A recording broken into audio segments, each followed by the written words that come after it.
5 liste per 74 candidati totali. I partiti hanno sciolto le riserve e depositato i nomi di chi correrà per i 16 posti da consigliere provinciale in quelle che dovrebbero essere le ultime consultazioni di secondo livello per tornare, probabilmente dal 2025, a una provincia con elezioni dirette dei cittadini.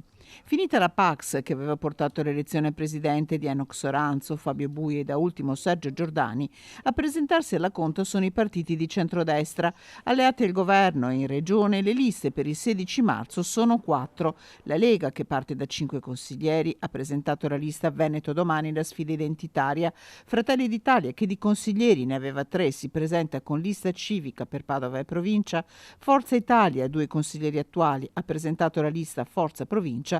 Lista in solitaria anche per la compagine di centro, l'UDC parte da un consigliere con Padova provincia al centro. Unito resta il centrosinistra che ha chiamato alla sua lista tutta la provincia Uniti per il Territorio che partiva da 5 consiglieri uscenti.